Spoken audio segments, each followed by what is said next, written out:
Hello everybody, welcome to a creative writing session for the Inside Out community. My name is Petra McQueen. I have a little sign here if you want.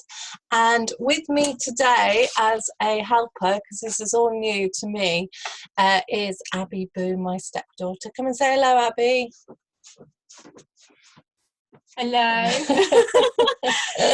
So we can't sit side by side because there's not enough room in this bit, so poor Abby's going to have to go off and I'll just bring her in whenever I need her. So normally I do something quite heartfelt and we do some writing, but I thought at this time it might be nice to do something a bit fun. So we're going to do alliteration. I'll tell you more about that later, and we're also going to do some concrete poetry, which I will also tell you about. So the first thing I would like you to do is to choose your favourite word. So think about what your favourite word is and write it down on a piece of paper. And Abby's already done this, Blue Peter style. So Abby, come over here and tell us what you have chosen as your favourite word. My favourite words is blob. blob. They can see it as blob. We'll see it as dold, but they'll be able to see that as blob there. Okay, so you've got your favourite word, or you can choose many words if you want. And what we're going to do is alliterate that word in a sentence. So, for example, alliteration is where you put the P's and the B's or the T's and the D's together. So, like Peter Pepper picked a peck of pickled pepper. Abby, have you got one? You can shout it over. I don't know this. No, have you got like a saying? Put a better bit of butter on your knife. She sells seashells on the seashore. Any? No, she's drawing a blank. Red lorry, yellow lorry. That's it. So it's putting together the letters into a sentence. So what I want you to do now is get your favourite word and then try to make a few sentences about that. So I'm going to let you do that in your own time. I'm going to write down afterwards for you, hopefully, if I can do the fancy bit, to tell you what the stages are. So the first stage is to choose your favourite word, and the second stage is to put it into a sentence or two sentences. Okay, so that's what you have to do. Abby's already done it, so I'm going to bring her over again to share. She's going to help me for this. So Abby, there she is. Okay. So tell us your sentences. So remind us of your favourite word first. Blob. Blob. Okay.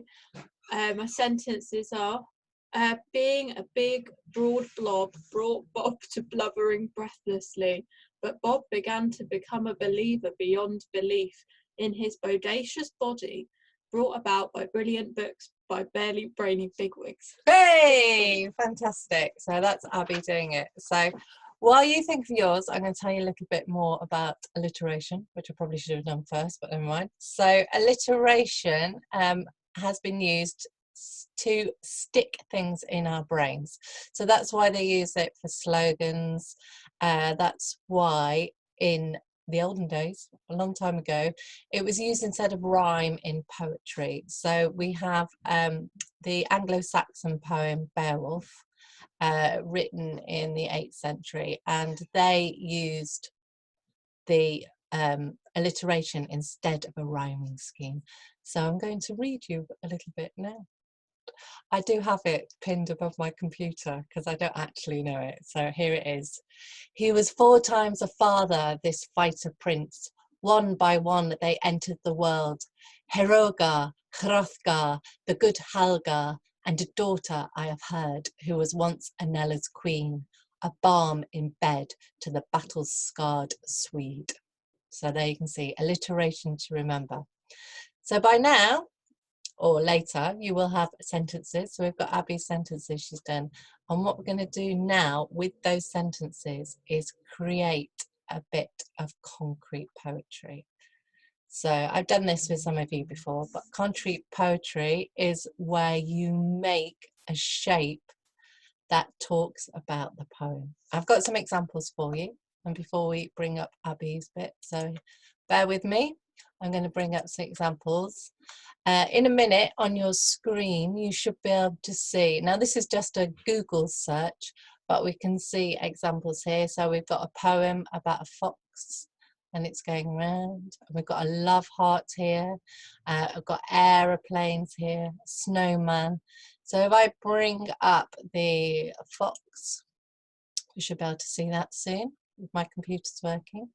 So it's just on the side. And if we can see there, we can't see that very well, but there we go. So do not forget about trees swaying, blanketed around in fresh new clothes of gold and red, covering the den with wishing, I think that says whimsy, and on how the sun shines through the trees, wishing to touch your fur. Sounds hum all around, quiet and peaceful, soft, crazy breathing that mimics the gentle wind, sleeping dreamer. So you can see there, and they've used alliteration in that. So what I wanted you to do is take your favorite word, make a few sentences, and then make a poem of the shape. And these concrete poems have been around forever, since the earliest ones we see are from 3rd century BCE. And now we have one from the 21st century from Abby Boone. Would you like to show us your picture of your blob and read us? Is it going to be able to read it as you do it, or do you want me to read it for you? Oh, it's the same sentence. It's the same sentence, but we can remind you. It's not Being a broad blob brought Bob to blubbering breathlessly, but Bob began to become a believer beyond, what's that say? belief. Belief in his bodacious body. This is very right on, good. Brought about by brilliant books by, tell me. Barely. Brainy, big wigs. Backers behind bigger bags of brains. Had to add in a bit there because I misjudged the arm. Yeah. Brilliant. Okay, so thank you very, very much for Abby. I hope that's clear. So go through it again. Choose your favourite word. Make a sentences, or make a sentence or two more sentences for alliteration. Create a concrete poem. And I'm going to be in the comment section to look at your pieces if you've got any. We'll try and post a picture of Abby's as well. So thank you very much. That's the first time I've ever done one of these videos, so you've been very kind to even get this far. Thank you. Bye bye.